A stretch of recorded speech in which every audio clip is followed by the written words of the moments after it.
let me talk Chargers here. Let me just say this. Everybody's got injuries, okay?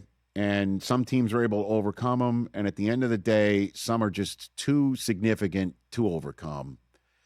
Losing their all-world left tackle before a snap gets taken in Rashawn Slater, and then to have to move your young right tackle to the left tackle and him play enough that he still gets a Pro Bowl nod despite playing as little as Joe Alt did, and then your tackles are gone, and you don't get much production from your running back because he doesn't stay healthy. Najee Harris goes down. Omarion Hampton has an injury-marred rookie year. And at the end of the day, the question would be, would it cost the Chargers in the playoffs to be unable to protect Justin Herbert? I'll say this. The first half, he was protected, and the Patriots just shut those receivers down. He was protected in the first. He had time in the first half, and they could not score. They couldn't score when all they had to do is get 10 yards to score. Yep.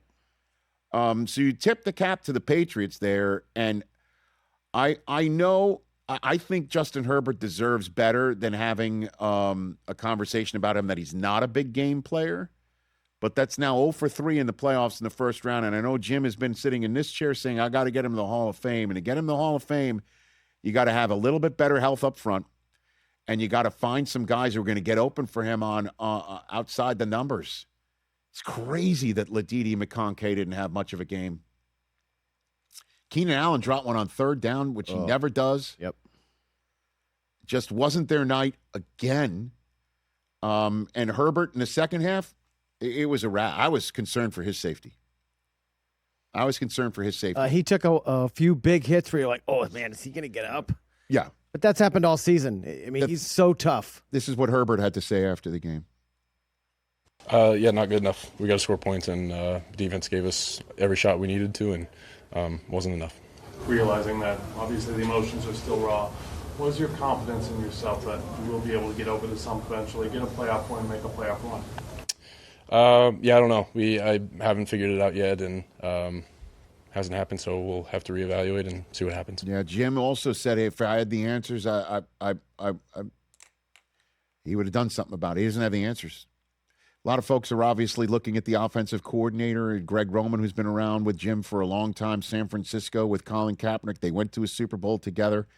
And I just know this, that Jim's not going to change. I don't think he's going to change his philosophy. We had this conversation on the Overreaction Monday podcast. He's going to just always be about the line play, about the defense taking the ball away, and the offense doing just enough with his quarterback who do frequently more than just enough. Just get healthy, get some more playmakers on the outside, and maybe they're going to make a change at coordinator. They're going to lose their defensive coordinator. That I feel confident in, that Jesse Minter's going to get a job. I think he's going to wind up in Baltimore, personally. I think you're probably right. But for the Chargers, what a massive disappointment. I saw them on opening night, and I thought to myself, this team can win it. They can win the division. They can win it all. And then they won their next 2 games in division to go 3-0. And at the end of the day, I mean, if you can't protect your quarterback and your philosophy is all about line play and owning the battle of the trenches, and you can't win that, it's going to come home in the playoffs. And the fact that they won 11 games is remarkable enough.